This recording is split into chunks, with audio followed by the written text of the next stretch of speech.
Welcome to another edition of Expanding Mind. I'm your host, Eric Davis, continuing our conversations about the cultures of consciousness. I had a very peculiar experience yesterday. So with your indulgence, I'll relate it. I was walking down the street in Oakland in the Temescal neighborhood, which is very interesting.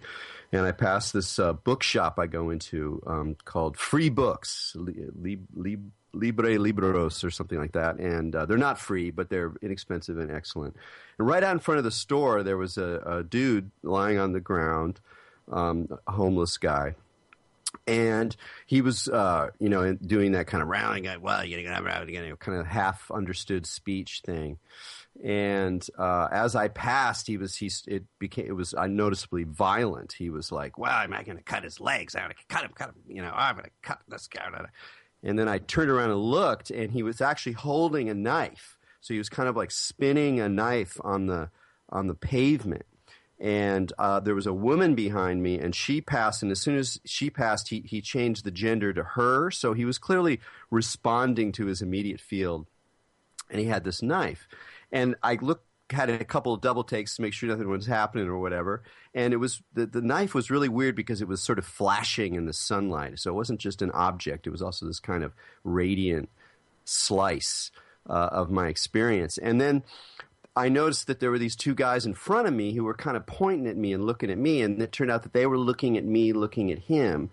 And then we had this really weird conversation. Like, one of them may have been homeless, hard to tell. The other guy seemed, he could have been a shopkeeper or whatever. And he immediately started talking, not at all like, "Oh, God, is that guy going to do something?" Or like, "Oh, it's too bad, he's crazy," or whatever. But he started talking about him almost like he didn't quite envy him, but he was saying, "Look how far he's gone. I wonder sometimes if you actually go that far, whether you can come back." And it was this idea of kind of letting go all of the attempt to control your life and be the one in control and be the subject. And he was like, "Yeah, I think I'm in control, but I'm not in control." And, I was on my way to therapy. It was very peculiar. It was like one of those little moments in life where like words and images and events just kind of stitched together, and you're kind of more like in a novel. You're in a fiction. And I thought about that event today in going over our guest J.F. Martel's book, his new book, Reclaiming Art in the Age of Artifice, a treatise, critique, and call to action, an extremely fresh and satisfying manifesto, which I'll talk a little bit more in a second. But one of the things he talks about in there is the idea of the rift, and that part of what makes art powerful, delightful, necessary, and terrifying is that it contains within it a kind of crack, a kind of glimpse or glimmer, and sometimes a very strange mixture of kind of wonder and terror that indicates to us that we're outside of our normal realm of everything leading to something else. It's all kind of instrumental. We're doing this in order to do that. Like the guy I was talking to said, like, "I think I'm in control. Am I really in control?" And then suddenly things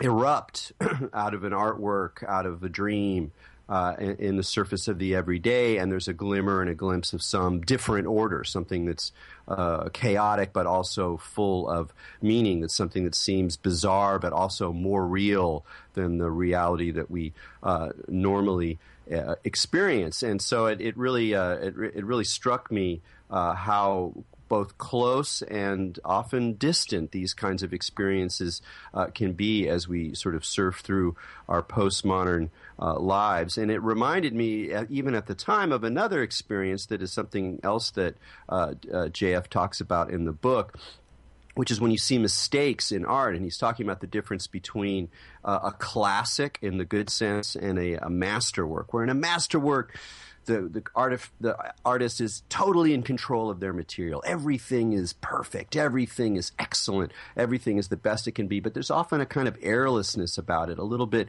cold, a little bit not really sure how you're going to interact with it, what you're supposed to do with it. Are you just supposed to be impressed?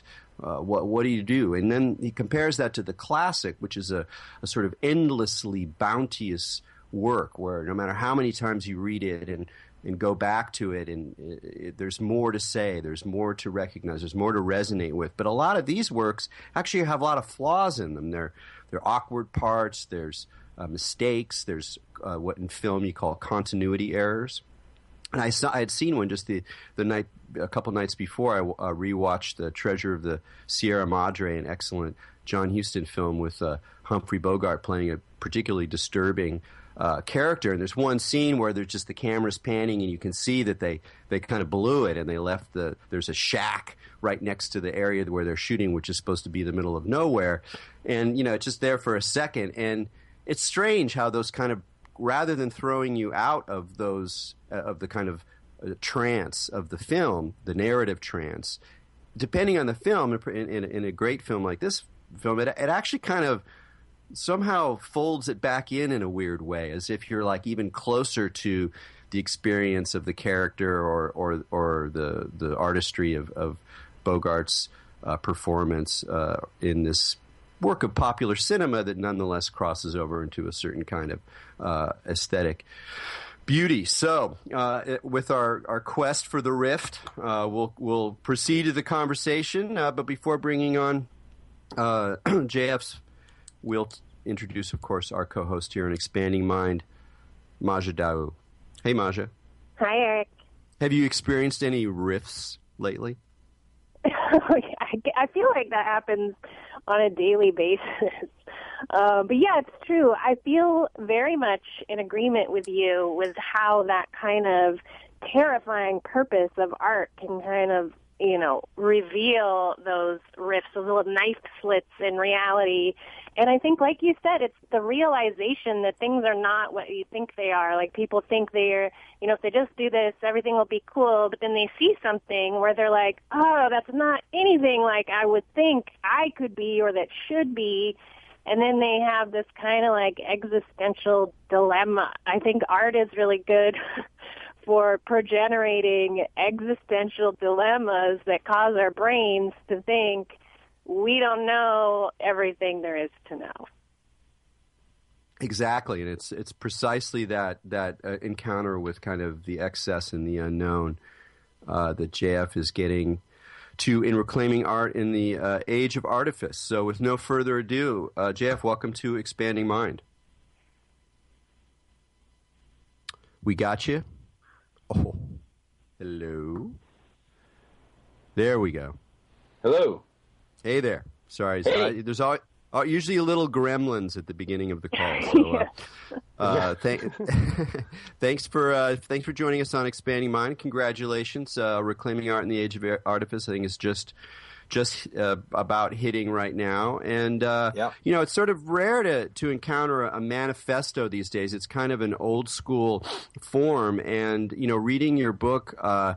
It was really very revealing for me, not just in terms of the arguments you were making, but in some ways, you're really cutting against a kind of the sort of cynicism of our world today, where everything is sort of used for some purpose, and all artists are just sort of hired guns of various forces in capitalism. And if you start talking some of the terms that you use in your book, where you're talking about a return to beauty, a return to the kind of full expressivity of art, detaching it from particular political goals or instrumental roles in society, a lot of that initially, I realized how much I've been kind of programmed by contemporary thought. We're like, this is reactionary. This is the old pre-critical way of talking about art.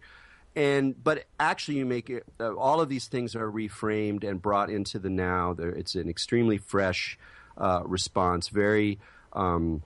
It stirred me up. It made me realize how much I had kind of gone along with a certain kind of cynicism about what the sort of true range of art could be. And so it's really quite a interesting work, and it's very, very well written and very smart without being jargony or feeling like I'm stuck in a art critical class or something like that. So overall, very, very, very good job there, sir.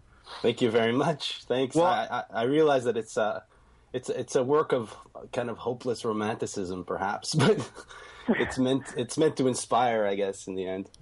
Well, yeah, and that's sort of what I mean, kind of maybe in one place to start. I mean, I think your story that you recently published about why you wrote the book is a good place to start as well. But it really does go to if we're really serious. If we look the way that I thought about it is, if I look inside myself and I am actually still really upholding some of these, let's call them romantic ideas, that the work of art can be transformative, that there is another order of reality that it allows you to glimpse, even if that reality doesn't necessarily exist in the way that tables and chairs do, that there is something great in great works of art, that this doesn't have to do with just my cultural programming or the way that my neurology works, that there's an order of presences and encounters. If I'm really serious about that, how do we justify it these days? How do we talk about it in a way that isn't just reactionary, or that isn't just like, oh, you find that, all the critics today, they don't understand. Like, you really go in there and look at why people say the things they do now, and yet try to carve out a space for something else. But in your case, this really came out of your own experience as an artist, working in industry, dealing with incredibly creative people, and also dealing with the kind of, let's call them sellouts or kind of deadlocks that arise as you try to make a living in our economically stressed age. So maybe you tell that story as a way to talk about how you came to write this book. All right. Well, I was working in Montreal at the time, and I was it was for this huge multimedia. Well, now they're a pretty huge multimedia company. They do shows all over the world.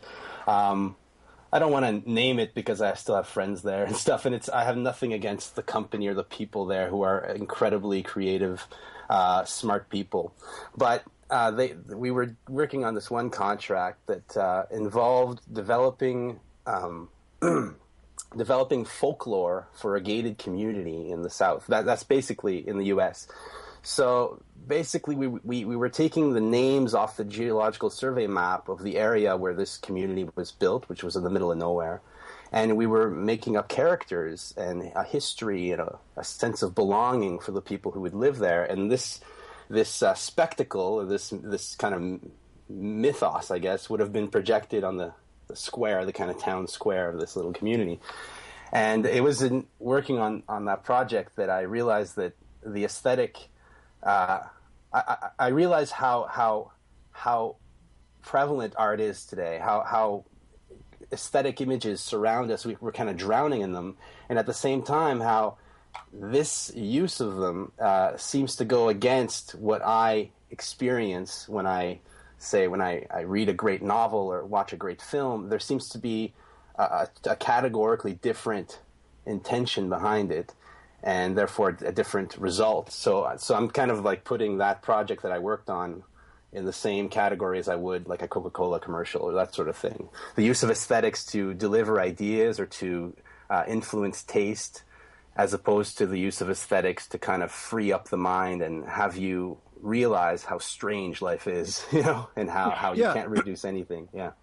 Yeah, we can dig in there a little bit. I think one of the points is that there and you talk about Wilde. You introduce a lot of people who have an angle on this notion, is that there is something purposelessness is an important part of art, and it's significant. You really underscore that purposelessness. There's not really an instrumental purpose. That doesn't mean it doesn't do things. That doesn't mean you don't want it to do things. But there sense in which everything today is kind of roped in to an instrumentality, whether people are how they represent themselves in social media, the purposes they put their private lives to. Everything is becoming part of this kind of spreading logic of instrumentality, where everything you're doing for a reason to produce an effect that you're kind of in control of, or at least you're intending to set in motion. And that instrumentality has a really corrosive effect, particularly with art, where you sort of want it to be more. And in some sense, you're even still getting the simulacrum of that more. You're getting some sense that, like, oh, this is meaningful. It's multiple dimensions. But what you're actually getting is kind of a trick ride or what you call artifice. I mean, isn't that part of what you're trying to define and the difference between art and artifice? Yeah, that's at the most kind of basic level. There's a distinction there that I make between art and artifice. It's a bit of a vulgar distinction, but it's useful, I think, and it's essential that we make it. But from there, it gets a lot more subtle from there. But I took the theory, the art and artifice thing comes from James Joyce's theory of art that he gives in Portrait of the Artist as a Young Man, where his character, Stephen Dedalus, starts describing his personal aesthetic theory to his friends.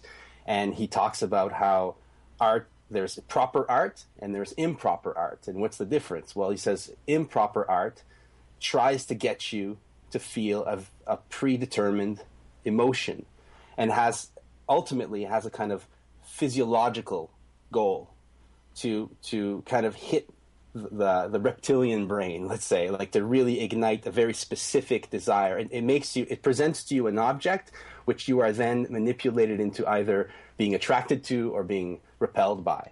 That's improper art.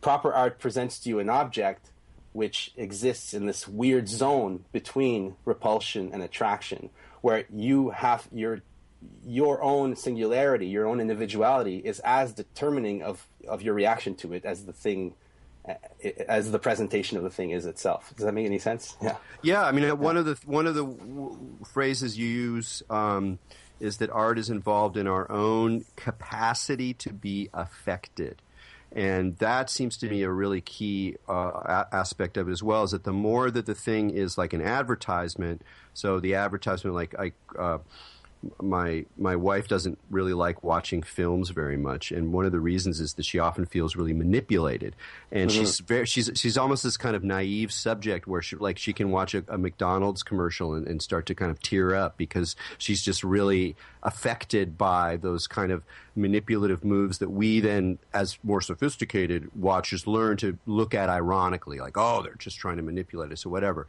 We're so used to that mode that we give up cultivating that part of ourselves that is capable of being drawn into something terrifying, something larger, something exquisitely beautiful. We give up our capacity to be affected because we become ironical and cynical. Everything is trying to manipulate us, and at the same time, all we can do is sort of let ourselves be manipulated, and that's really different than the capacity to be affected, which in some sense does reflect our individuals, our singularity, our capacity to be affected, which is different. Different people, different cultures, there are different degrees of this. And so you're not just talking about art as some object, something that an artist makes and da-da-da. You're also talking about a whole sensibility that even goes beyond art, which is part about increasing and cultivating that capacity we have to be affected.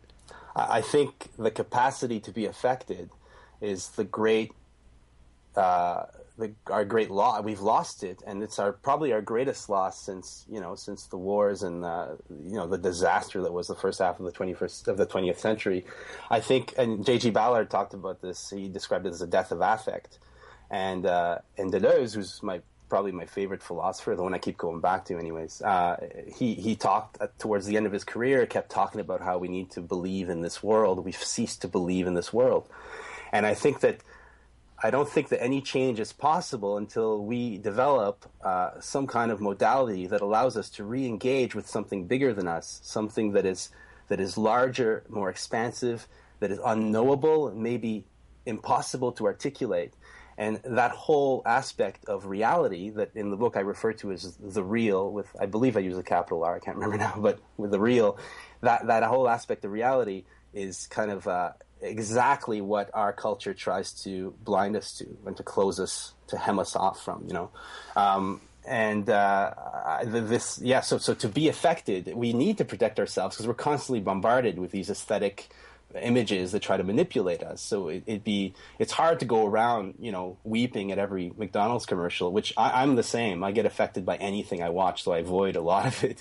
But we have to protect ourselves, but at the same time, then we close ourselves off to very powerful affective experiences that could actually serve our interests, as opposed to serving the interests of the state or the market or whatever. Yeah, well, and I think one of the keys there is this idea of the real, is that I think one of the burdens we have as modern people growing up in the wake of, or at the end of the 20th century in my case, but now in the wake of the 20th century, is, in addition to the kind of irony and the kind of cynicism, is also a belief that any sort of aesthetic experience, any sort of encounter, even encounters in nature, anything that has that excessive quality is relative. That's just it's just something that we're projecting with our brains. It's because of the ways we were raised. There's nothing real there.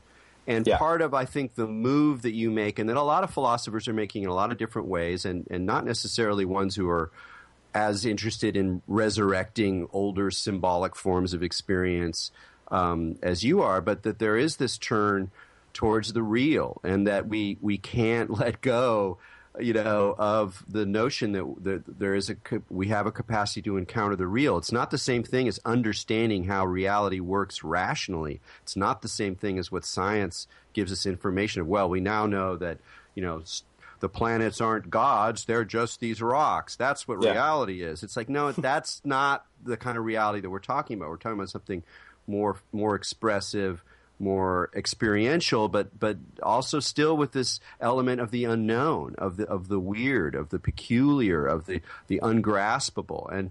And that would, I guess, one of the questions I'd spin off of that is, you do talk about beauty, a totally unhip term, a reactionary term for many art critics and many artists.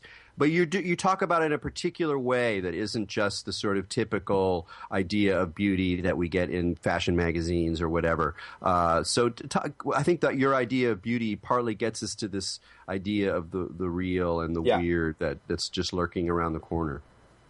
Okay. Well, I think our suspicions about beauty and our reluctance to kind of embrace that term, as we once might have, is totally justified. I think Adorno famously said there can be no poetry after Auschwitz, and I think there's some truth to that, although he didn't mean it the way it's usually used. But what he said was that some traditional forms of beauty, some traditional ideas of beauty, have shown themselves to be unapplicable to the real, to reality, to life as we live it. Some forms of beauty are actually political, ideological constructs that we would do well to transcend. At the same time, Adorno doesn't give up on the beautiful. What he's saying is that we have to seek for what beauty actually is. And what I say in the book is that this great revolution, this great rebellion against beauty that characterizes modernist and postmodern art is in fact a search for a deeper form of the beautiful, something that is real, something that is, beauty in the end describes a meaningfulness that is not dependent on the human. When you believe in beauty as an objective component of the real, you're saying that there's an intentionality to the world, there's a meaning in the world. Meaning's probably the wrong word, but there's something going on there that's bigger than us, and that our ideas are derivative of, as opposed to their being derivative of our ideas. So this idea of the beautiful as that which is, regardless of what we feel or what we want, that which looks at us, the beauty looks at us instead of we looking at it. This idea that there's something deep in the world, in creation, that speaks to us is I think something that we need to. It's not something that ever went away. It's just something we pretend it doesn't exist right now. So I'm talking here about mystical experiences and all that stuff. I mean, so I don't know if that really answers the question. It gets complicated fast. Well, yeah. Can you speak on that a little bit? Because even if you take art history, like they kind of separate art into these different factions of, that proper art and bad art, and where it kind of weaves in between. And a lot of what they talk about when people started to make, what would be considered proper art was like when perspective started to happen. So like when people could go from their egotistical projections onto the world, and then people could actually like be receptive and kind of, like you were saying, like see what's really there, instead of kind of just seeing themselves everywhere in that very sort of narcissistic way that the occultists talk about it, and the philosophers as well.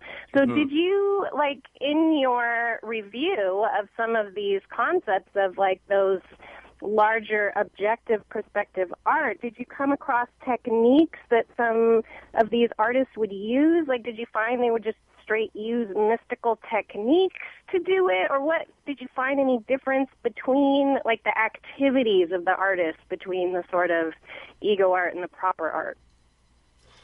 I didn't find any consistent kind of techniques, and I don't think it's necessary for artists to be mystics or to believe in anything in order to create great works of art. However, I believe that we're all, on some level, we're all mystics. We're all these strangers floating in a mystery. And the more we recognize that on a deep level, the more likely it is that the things we produce in the world will reflect that consciousness. I mean, it's not up for debate that life is a mystery. It's not up for debate that we don't know what anything is about. It's quite possible that the world was created 10 seconds ago with memories implanted into our brains to give us a semblance of a past. It's quite possible that the world is actually something very different than what we think it is. In fact, if we compare the way we understand the universe today and the way we understood 500 years ago, we see a huge difference, obviously, in the way we conceive of the cosmos and of nature. And that's probably going to be the same in 500 years from now. I mean, the idea that we've got it figured out is patently absurd when you consider how many anomalies are still happening and how many questions are still remain unanswered. So a consciousness of mystery is all it takes, I think, to live on that plane, to enter into communion with reality as it actually is. It's not a matter of adopting a technique, or although those can help, obviously, but just some people are in touch with that, and some people can't get over it. Emily Dickinson could never get over the fact that grass was growing outside her house. It blew her freaking mind.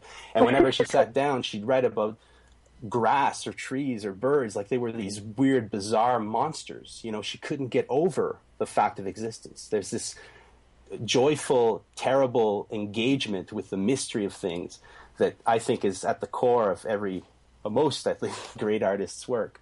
Yeah, and I think that really comes through your writing and your examples, and I particularly enjoy the way you talk about what I think of as the weird. That's sort of my term for this space that's sort of in our world but not quite following the rules. It has something sublime in it, something kind of horrible in it, something amazing, something astonishing, and yet often a little uncomfortable. It's not our world exactly. It's not who we are. If it is, it's something very deep. And I've noticed in my own life, I'm kind of in middle age now, or getting into it or whatever. I'm not really sure what that means, but I'm not a spring chicken anymore. And when I was younger, I was just driven for extraordinary experience, man. I mean, I would seek it out in any way I could. And the heavy duty stuff, the overwhelming stuff, that whether it was something that I was developing in meditation or throwing myself into strange, bizarre experiences or whatever.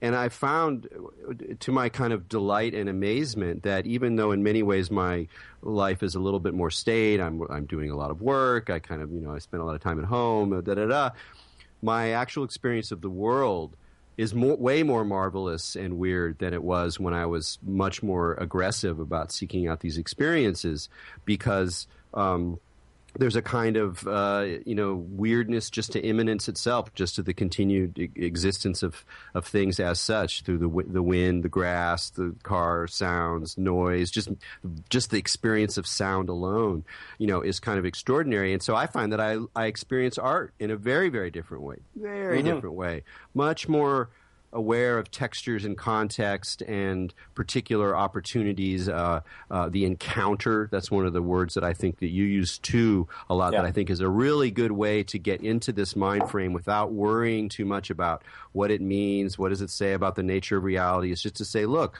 whatever else is happening in your life, you have encounters. These are encounters with people, with animals, with the strange, homeless guy on the street with the knife, and then the guy afterwards. There are these series of encounters, and art is part of those encounters. Yes. And every encounter is an event, an invitation, a rift, a something more. And allowing that to exist, I think, is really a part of what you're arguing for. Do you have a good example of one of these sort of encounters in your own life that really showed you with what art art can have? Yeah. Okay. Yeah. There have been many. Strangely enough, I kind of limit my intake of art because it tends to send me on these conceptual journeys that they go all over the place. So in order to keep some kind of consistency in my life and to work on things, I have to control it. But recently I saw Inherent Vice, and when I was watching it, have you seen it? I have. Yeah. While I was watching it, I was more or less into it, kind of enjoying some of the images, and kind of just taking it in for what it was. It wasn't quite following the plot. I mean, I've never read the book, so I wasn't quite following the plot. And then 2 days later, it just exploded in my head. It just absolutely, and all of a sudden, it became imperative that I see it again. And when I did, it was this really profound experience. And I think that P.T. Anderson, is a very, very talented writer-director that is able to let his instincts guide him, and somehow able to convince his producers to let those instincts guide him. And he really comes up with these bizarre, incredible films that are filled with these types of encounters. So that was one recent experience. I also watched Alien last week for the first time. I never watched the first Alien. I'd seen Aliens like 12 times when I was a kid, so I watched Alien, and I was blown away by that movie. I think that movie, despite what the intentions of the filmmakers were or whatever, I don't know the story behind the film, but to me it's a very, very intense, prophetic movie about social Darwinism and technology and all that. So those are the ideas in it, but on a deeper level, it's just that the pure affective level of seeing that alien, and it just really struck me as something really powerful. So, and that speaks to us on many levels. So those are two examples recently for me. Yeah. Those are great examples. Well, we got more to talk about, but we're going to take a break right now. You're listening to Expanding Mind with Erik Davis and Majid. We're talking with J.F. Martel about his new book, Reclaiming Art in the Age of Artifice, and we'll be right back.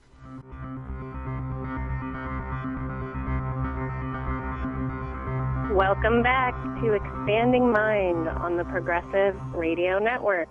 This is Majid with Erik Davis. We are talking with J.F. Martel about reclaiming art in the age of artifice. And I personally wanted to ask you a little bit. I've been having just kind of themes of time and timelessness come up a lot, and I wonder if in your work, because I know part of what you talk about is how, like you said, you saw Alien for the first time. It obviously came out a long time ago, but you could still find relevance, and how there are those classical artworks where it's like art is a wizard that can go through time and space like we can't personally, but people can make stuff that can traverse areas of time and space that their flesh seemingly can't, right? Until whatever the earth or outer space kind of eats everything and turns it into dust or whatever is happening. So could you talk a little on kind of the role of that aspect, like how it can, maybe that's just part of the big mystery that we'll never know, but I wonder if you get to some, especially with old, primitive art even, and how that can cross these seemingly vast stretches that connects people over time and space. Yeah. That's a really interesting question. I think it goes right to the core of it. It'd probably be easier for me to talk about the real if I approach it through that, as opposed to beauty, which is so loaded. But I think art does something unique, and it's that it presents us with symbols. And symbols are different from signs. We could construe the world as this semiotic network where everything's signifying something else, and that's how organisms kind of move their way through it and engage with others and all that stuff. But there are certain signs in the human field of perception or experience. There are certain signs that come up that are, through some kind of innate power they have, become symbols. And art is the practice of framing out signs to turn them into symbols. I mean, that's as close to a definition as I can get. So a photographer will be walking down the street in Cairo. He'll see a darkened doorway that might be, this is an example from the book, that might be leading to the latrines behind some bar. But he takes a picture of it, and the framing out of that dark door, and then it's becoming its own thing in the frame, liberates that door from its semiotic network that it was stuck in that Cairo bar, and it becomes a door to what? A door to the underworld, a door to some dungeon, an entrance into the soul. You know, like you could go on and on trying to interpret what that is.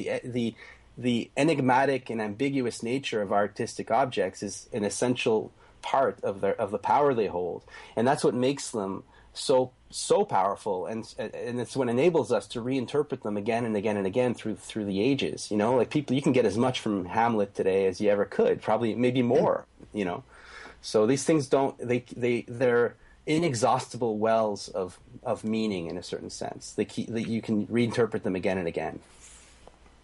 Yeah, it seems like that's connected to what you were saying earlier about just leaving it open, right? It seems like maybe those symbols that are able to achieve those power are ones that have that kind of openness to be whatever, yes. Like any possibility, right?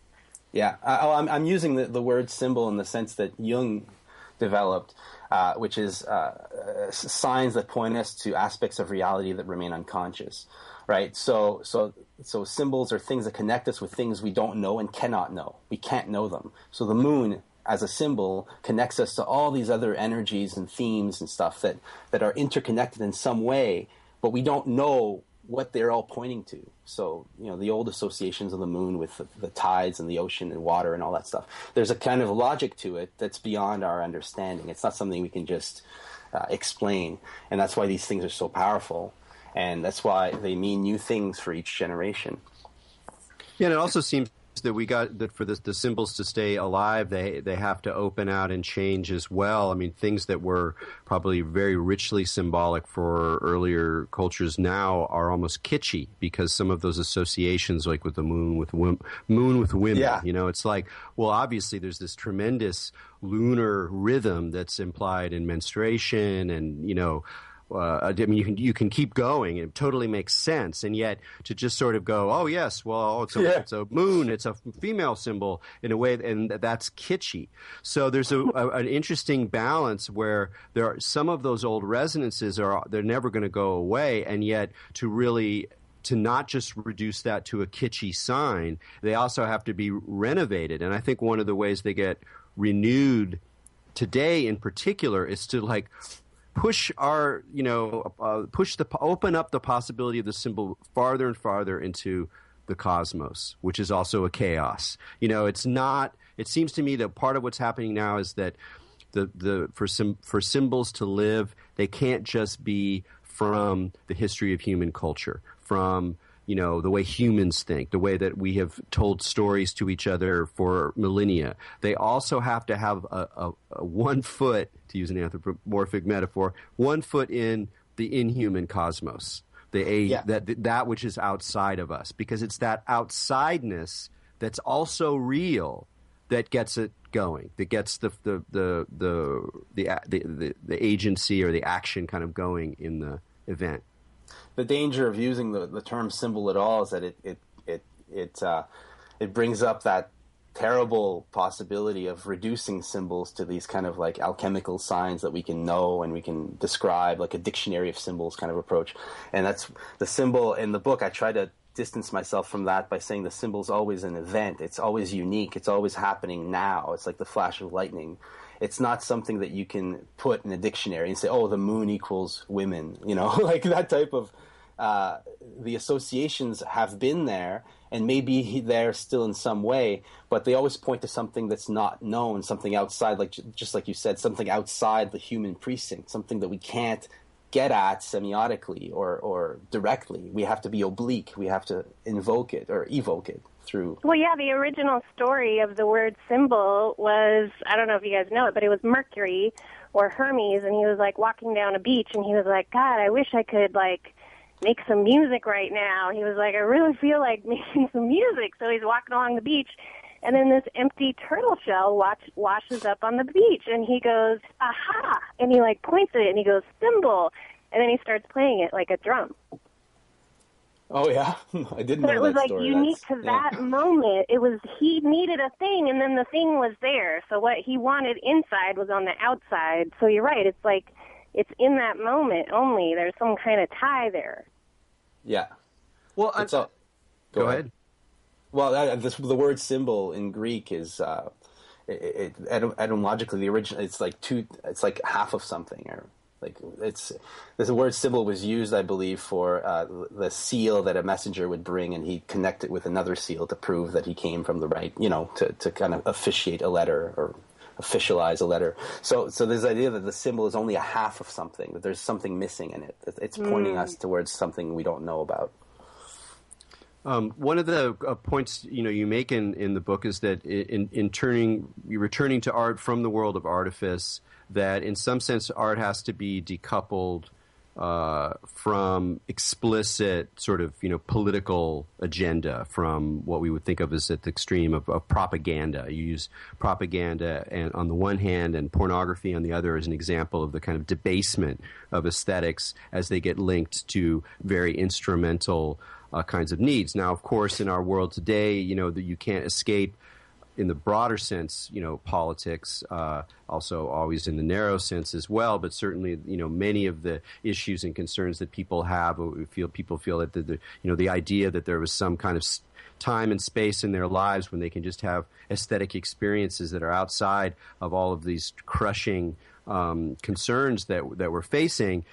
People might say, what's the point of further decoupling aesthetics from from the actual situations that we're facing? And I think you have a really good response to that, and it's an important one, to both affirm that the kind of art you're talking about or does rupture the intentionality, and that almost all of us smell that in works, even when they're supporting a political perspective that we heartily agree with.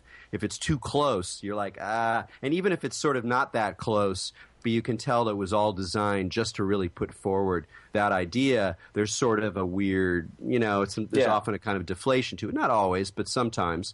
I mean, there are great works of propaganda, as well, that we have to sort of see as being kind of, profoundly fascinating and rich, even if they're deplorable in other ways. Or at least very, instrumental. But there are ways in which reclaiming this space, opening up the rift, invoking the symbol, holds out the possibility of us engaging our current situation in a different way. So I know you've thought a lot about this problem, and so I'd love to hear a little bit about how you see the kind of aesthetics you're talking about actually re-engaging or allowing us to deal with the kind of crisis that we're in. Yeah. Well, I think that there's something to the spirit of play, and that when we enter into that spirit of play where we forget about instrumentality and we're doing something for its own sake, I think there is a kind of it's not so much that we're separating ourselves from the reality of politics, so much as we're creating something that the reality of politics and all that is supposed to support. I think the whole point of politics is to create a society where people can explore the real and experience authenticity. So it's not so much that. So by encouraging art and encouraging art making and the appreciation of art, we're actually creating a society where humans can do what humans do, which is, if you go back to the oldest civilizations, and the shamanic cultures, they spend a lot of their time in the aesthetic, developing aesthetic objects, telling stories. This is what humans do for some reason we don't know. And today we're doing less and less of that. Even our stories aren't doing that. They seem to be geared towards making us act a certain way. And I think there's something to entering into that spirit of contemplation, contemplating nature, contemplating the real as it is, contemplating the mystery that we are all living in, that's available almost uniquely in art today. That's basically the only place we have left for it in secular culture. So, does that answer your question? Totally. I mean, another way of seeing it is that if you take the distinction you made between the sign and the symbol being an invitation to this kind of encounter, and the sign being sort of an object in a network that's referring to some other sign, is you can see that very much in terms of what's happening with media now, and how the way that networks are operating is that networks are a great example of signs referring to other signs, that we're all immersing ourselves in a variety of networks more and more, and that a great deal of the material that's produced on those networks, whether they're apps or they're new kinds of whole sort of domains of information, of ways of organizing people, of making aesthetic events, that a lot of the creative or the kind of cultural production that's happening now inside of networks is being driven by very quantitative models of how information is processed, statistics, correlations, preferences, engineering the relationships of signs and people as signs. Like there's this whole sort of kind of computational model of how culture operates, particularly in a technological network society. And we're just diving into that. We're like plunging in as far as we can go.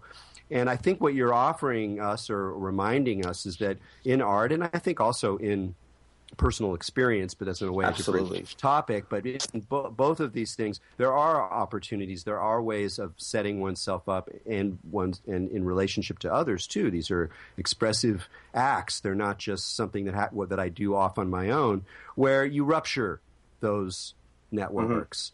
Or avoid them, and that there's another space that you continues to be possible, or at least a moving space. Maybe we have to constantly be on our toes, because the minute you have a successful symbolic event, it becomes incorporated in so many different ways. I could think of Burning Man as a great example for that, where Burning Man was like everything outside the network, and now it's almost a hyperactive a symptom of class, cash, technology, manipulation, mass hypnotism. All those things sort of came back in even greater. And so there's sort of a moving target of doing this. So in your own life, I mean, you got a family, you got to make money, you're working artist, you're a writer. How do you kind of cultivate that space as an active place, either in your relationship to the world or in the things you put out in the world? Well, one of the things is to keep fighting to produce films that I want, to write the scripts I want to direct, and that in Canada is a very long process and very arduous, because film is so expensive. So, but obviously by creating art, I try to I automatically enter into that mode. But I also find that I on a very banal, concrete level, I take walks, and it's often by taking walks in the city or hiking in the woods that I find myself completely freed of that whole, mimetic, semiotic prison that has been constructed around us. And so And of course, when you're with your family, it's a lot of these ideas, these kind of quantitative ideas of society and how relationships should work, and this are innate. They're patently absurd when you're in a family situation with your children and your wife. Like a lot of these things become so false, or they ring so false when you're in authentic relationships, that it's sometimes that's all you need. Of course, these things are under threat today. The family, with the, but so these are things that I do to try to connect with that, and I think that everyone connects with what I'm talking about in the book, and what I'm certainly not the only one talking about that. I think a lot of people connect with that. It's just that we lack a kind of cultural public discourse about these things. There's no place for mystery in the public sphere right now. There's no place for a recognition of mystery as a fundamental component of reality in the public sphere. It seems like it's something that each of us has to experience alone.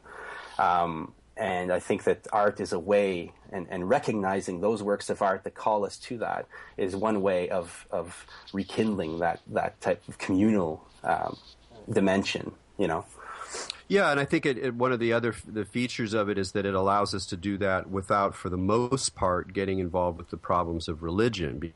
Because once you have a public discourse around the mystery, and then you make it a capital M mystery, and then we start to agree on how the mystery works, and it's over here and it's not over there, and then suddenly we get into these problems of kind of making it another form of consensus or another form of control. And, I think there are ways that religion or religious scenes can also avoid that, or can kind of make it a more complicated situation. But in a lot of ways, resuscitating a larger role for art is a great way to do that. But that is also about training. It's like I know that my capacity to experience the kinds of things you're talking about by reading Moby Dick, or by whatever, looking at Bosch or whatever it is partly because I was lucky and that I was around people who helped encourage this, and I went through systems of relating to books and to teachers, and mostly to people, to friends, to people who were also interested in these things. But I can remember very specifically, like I latched on to a friend. I was living in Paris, and a friend was taking a class in art appreciation, and it was in French, and my French wasn't great, but it was all right. And I tagged along to the class when they went to the Musée d'Orsay, and I'll never, ever forget the way the guy explained what Cézanne was doing with apples, and with color, and with plane. And even though my French wasn't great, like, I totally understood what he was saying, and it was an absolute revelation. It was like I can never see those things again the same. I always am amazed by Cézanne. It will never stop. It's an event that will continue through my life. But I had the opportunity to have that rarefied kind of explanation, a gesture or whatever. And so then it gets into these difficult situations about where in this very instrumental culture, very driven culture, very hyperactive culture, are there spaces for you? You must think about this looking at your kids. We only have a couple minutes left, but when you look at your kids, what do you think about that? Yeah. Well, I'm worried for my kids, but I think we all have a responsibility to try to make this world better for our kids in all kinds of ways. But just about that point you made, if you look at before mass communications, before television, before the radio, you had a very vibrant folk music scene. I'm French Canadian, so my ancestors, all they did was get together in kitchens and sing songs. That's art, and it doesn't require that much sophistication to connect to the deep symbolic resonances of melody and narrative in songs. I think that type of we call ourselves interactive and interconnected today, but you can't compare it to the interconnectedness of a pre-TV culture, in a certain sense, where these songs would evolve from generation to generation. If you listen to Robert Johnson, the people Robert Johnson played to, the blues, master, these people were probably mostly illiterate, and yet the songs, you can listen to them today, and they're filled with meaning. They're filled with potency, like affective potency, that can really throw you into some dark and luminous places. So I think that there's a sophisticated type of art. Moby Dick, you need a lot to get there, but there's also art's not just this rarefied kind of elite thing. It's also something that's just absolutely imminent to us as human beings. This is what we've been doing since the start. It's the first sign that we ever did anything, right? Wonderful. Well, I think we're going to have to leave there. James Martel, Reclaiming Art in the Age of Artifice. Thanks so much for being on Expanding Mind. Thank you. Thank you for having me. All All right, so you can check out that book. It's on North Atlantic. And also, if you go to reclaimingart.com, you can see JF with a nice little article about why he wrote the book. So from me and Majid Ali out there, keep your minds open.